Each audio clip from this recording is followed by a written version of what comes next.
Harada has talked about the colorblind accessibility modes. Yeah. This is great because I spoke at length. Yep. With somebody about this who has color blindness. Okay. I mean, I know Min usually can weigh in and let us know how he feels about these features when they pop up. So I saw this and I was like, oh, look at that. That's there's their version of it. That's cool. And retweeted it. And then I saw the Twitter discourse pop up following, which was like, why does this have to be like so horrible to look at in dog shit, right? Oh, you're talking about Erie. You're talking about the person that I spoke to. Right. Okay. So that then became a part of the conversation, and then I saw like that evolve into like the different versions. There seems to be like a version that's just color overlay. There's a couple different options they've had. Now, ultimately, I will straight up say, like, seeing that option where it was like the take on me filter, I was like, that's not at all what Street Fighter 6 did. This is very different, and I do not look at that expecting to know or understand why it is the way it is. I just assume that I'm like, I guess there is a condition that when you consult people who do media for treatment for this is what they suggest you do, and therefore that's why they did this, right? But just as to like why I just retweeted it and went like, oh, cool, okay, and moved on because I was good. Yeah, because I was like, I assume that scientifically this is the right thing to solve a thing that I'm not too sure how the ins and outs of it go, but I always knew that the different colorblind settings where you just change between the 4 or so different modes, a couple games have done that, and that works, you know, and Min has been happy with that setting. The best seems to be when you let people choose their own. And choose their own patterns for what they want so that you can have the game look normal and then only specific things are emphasized in that way. But when I see something like this and I go, this looks weird to me, I've never seen anything like this, I just assume that there's someone in a lab coat has figured out that this is actually what would be helpful for people that need it. So that's a kind interpretation. And that's why I was like, oh, cool, okay. All right, so I'm going to try and paraphrase as best as I can. However, of course, I don't have color blindness. I have incredible vision. Woolie, you do not have color blindness, right? I do not. He's shaking his head no. I love how I started to say, I don't know what I said, like what fucking code phrase I said that Woolie said, okay, I can start eating now because I'm not going to talk for a bit. But okay. I think it was the words paraphrase. No, it's because you did the thing where you went, okay, and then that indicates that you're going to go for a bit. Okay, yeah, all right. It's fun finding these things out. Sure. So, I don't have color blindness, but I luckily know people with color blindness. In particular, one of my mods is colorblind and was the person who made the thread complaining about it, which is Erie, who's in the chat. Hey, Erie. Also, a way better Luke player than I am, an anything player in Street Fighter 6. So they love fighting games, so this works out perfectly. Before we go, the tweet that Woolie's talking about, where it was kind of fucking tainted from the very beginning, because the person said, why is no one talking about the colorblind features in Tekken 8? And then posted a video of like the low visibility filter and not the colorblind options. Right. Which was all black and white, with one character having vertical lines all over them and one character having horizontal lines over them. Completely. Right? And then the background was take on me filter. Yeah. That's not a color blindness feature. That is for people who are visually impaired, functionally completely blind, but still technically have some vision. That's kind of what I was thinking, because I'm like, this is not turning greens and reds into more distinct shapes or making them more distinct from each other. This is probably someone who has a hard time making most of what's happening on the screen apart from each other. Right? So I don't know if the terms are used nowadays, but when I learned them in school, you would describe somebody as having sand blindness and stone blindness to determine extremely impaired vision and basically no vision at all, but not completely blind. It would be for these people who are got glasses thick like bubbles from Trailer Park Boys. Legally blind versus completely blind. I can see light, but that's kind of it. Yeah. Right? Moving on to the color blindness features. Now, this was something that I had always wondered about, and it was interesting to talk to people who actually do have color blindness, which is I always wondered why when I turned a color blindness filter on, it actually removed colors out of the scene, because it seems what those filters tend to do is go, oh, well, you can't see those colors, so we're going to remove them from the scene and replace them with something else. Which, according to people with color blindness, often works really badly because it does like a palette crush. Right? So one of the examples that Erie used in the thread was Halo always did great because you could just pick what colors the enemy team was. And so you could pick wildly contrasting colors that you could see in the options and go, I want them to be purple and me to be orange, or whatever the fuck it happens to be for your particular color blindness. And so the Tekken options basically represent, like, do you have this so you can't see this? We're going to now crush the palette and kind of turn the game into like a soup. You can see all the parts of the soup now, but all the contrast is gone. And the idea is that a really good colorblind option would actually be to have a game either as an option or as default have wildly contrasting colors so that they would stand out more readily instead of removing colors. And I would also imagine giving some freedom so that people who specifically have different versions of colorblindness or are impaired in different ways can pick the version that helps them over the default, right? Like, yeah, the weirdest part is there are people with monochrome colorblindness, which is crazy. They see in black and white, like genuinely. And so the monochromatic colorblindness option filter for Tekken 8 turns the game monochrome, but it doesn't seem to actually increase its contrast, and it doesn't seem to actually put edges on anything. It just makes it black and white. So it's almost like if I wanted to simulate having monochrome colorblindness, I could turn this option on, but I don't know what it's actually supposed to do for somebody that actually has monochrome colorblindness. And so, but yeah, from seeing that footage, from seeing the one with like the characters replaced with a single color silhouette, red, or rather yellow and then blue, and the background pulled back out and such, it seems as if it's like, if you have one of these very rare conditions and this is making the game information more clear to you than it otherwise would be, like you might be in a situation where it's either this or you cannot see it at all, right? Versus I can see the game, but some of the features are just not as distinct from each other as they should be, leading to confusion, you know? And I guess, and I think that's what, again, Min is my frame of reference because he's the one we often talk to about this, when he's like, I can play Mario Kart, it's just red shells and green shells look the same, you know? That's significantly different.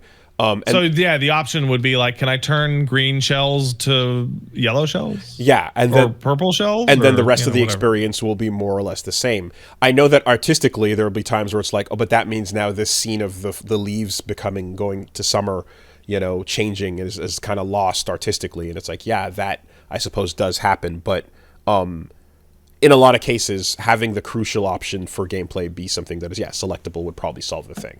But I would like to know, though, when they have options like this that pop up in Tekken, if they are just like, this looks like a bad... If this is something that's like, this doesn't help the person who has the issue or so, I would like to see like what the logic is and or where the source like studies were to break that down, right? Because I'm reminded of... remember how we talked about Nintendo being afraid of the seizure... causing flashes ever since their Pokemon episode? I do remember that. So when I used to read the Nintendo lot check guidelines for their games and they would bring that part up, it would tell you about what you can't do. It would tell you about the exact frequency and speed with which colors from this range to this range should not be intermittent with each other across this frequency of speed, and so on. There's a whole like specific thing. But in breaking down those regulations, they showed you some of the information that they basically were referring to a research study to go like, here's why and here's what it results in, so here's what we're trying to avoid, so that you understand where that's coming from. I'd love to see something like that with this, because again, as I said at the beginning, my assumption when I see something new like this for the first time is that, oh shit, someone who figured this out that deals with this knows that this is probably a better way to go that I've never thought of. I think about when I went to Japan and I saw the bumps on the ground in the train stations, and I was like, what are these bumps? What is this? And it's like, this is to help someone who's blind feel their way through everywhere, from the subway to the sidewalk to the building they're going to. And it's for like using you can feel your way through the city and stop at every intersection. I was like, oh shit, I've never conceived of this. That's pretty smart. Okay, cool. Got it. So I just take that for granted, I think, here. So there's some more fun things, particularly now that you mention epilepsy. So before I forget, we have Erie, colorblind person in the chat, pointing out that there are global standards for colorblind accessibility, but those are primarily for TV and other informative media. They're not for games, right? Because games have different design sensibilities, I suppose, and standards. There's also this wonderful Ars Technica article in which EA Games' head of accessibility had to tell people, stop sending me that Tekken shit because it was causing them debilitating migraines and nausea. And there was some discussion that the accessibility thing for low visibility people, which is the stripes and the white background, is violent to a lot of people's perceptions and can make you sick. Huh. So that begs the question, who on the team is the accessibility consultant that basically said this was a good idea? Because sure, like, they don't just wing and pull that out and go, here you go, this is what we're gonna, like, there's got to be someone they're referencing that was like, this is what you should do and this will help, right? It would be it would be wild to think that without an actual consultant that was referencing any of these documents, they just winged it.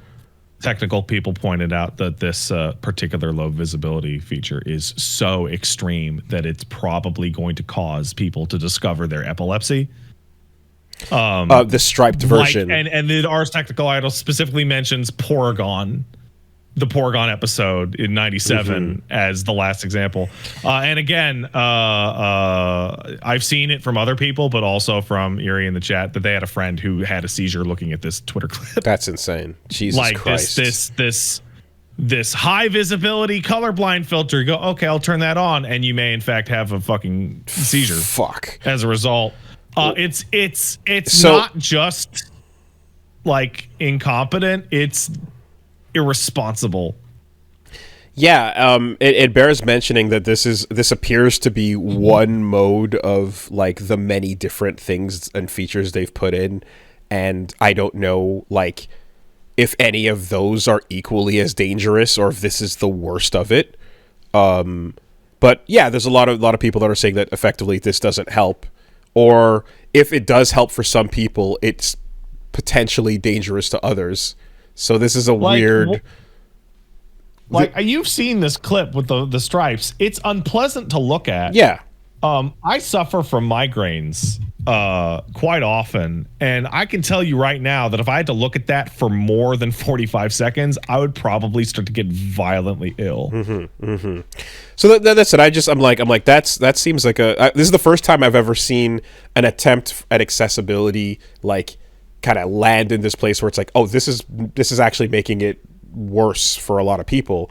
And you would just assume that, yeah, there would be enough documentation to point back to that they can explain why they tried to do this or so. So this whole conversation's just so fucking... It was framed in the worst possible way because, like, wow, look at this, colorblind people, and colorblind people went, oh, it's hurting me. And it's like, oh, wait, it's not for colorblind people. It's actually for, like, semi-blind people. And it's a completely different thing. And people without color blindness go, wow, this is really great. Oh, it's hurting me too. Like, Wooly, we live in the world with the lemonade that kills you and the car that tries to run people over and the body lotion that attracts spiders. I don't know if you know about that one. And now the video game that makes you throw up. I guess so. I just, like, this is the first time I'm seeing accessibility bad, actually. And it's like, oh, fuck, you have to be careful how you implement this shit to not make it worse. Yeah. Who's the right person to talk to get the correct thing? Because you have to imagine, like with when it came to multiple games and studios, that it's like there's someone here that's like going to make suggestions for what you guys program and implement into this. With Street Fighter 6, there absolutely was someone who did that to make sure the game could be played blindly. And so, you know, the there's a big problem with the context of who do you talk to, because typically when you're making some kind of capital product, you go, all right, we want to do something for the blinds. Let's go get us a blind person. Okay, what do we need to do? Singular blind person? Okay, we're going to implement all that shit. We did it. Right. And over time, there were eventually... there were things like Able Gamers and various like organizations that were like, hey, we've figured out some accessibility guidelines you can follow if you want to implement them. We've wrote them down here, and if you want to consult with us, we can do that. Like, those things do exist now and are much better. But were they consulted here? How did this come to be? Who the fuck knows, you know? But yeah. Good try. Sorry you ended up hurting people on it. Maybe take it back and like, there's and a try it reason again. That Street Fighter and Mortal Kombat, when they were making accessibility options for people with extremely low visibility, switched it to sound instead of trying to somehow reach people that can basically barely see the screen, because those options are horrible. And I guess, yeah, for me, I'm just like, okay, well, maybe the next time one of these features drops, like, I look at it and I go, damn, that's crazy. I don't know who that's for, but I guess it helps. I hope that's good. Like, it's like, okay, let's check to see if anyone who's like has it in the target audience is like, actually, this doesn't help. It hurts. You know? Also, I will say, because people, the tendency of non-disabled person is to look at the resources that goes into disability accommodations and go, well, I don't have that shit. I don't give a fuck about that shit. Let the guy crawl up the stairs and drag his wheelchair behind him. I don't give a fuck. But disability accommodations, even in video games, tend to be good for everybody.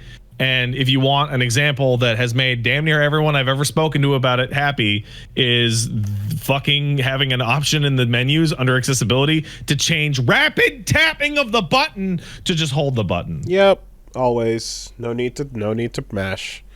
Mashing's done. I change that every single time I can find it. And subtitles. Subtitles the all-time fucking go. People are going to need you to aggressively describe the spiders. Oh yeah, Sephora put out a fucking body lotion that causes wolf spiders to attack you.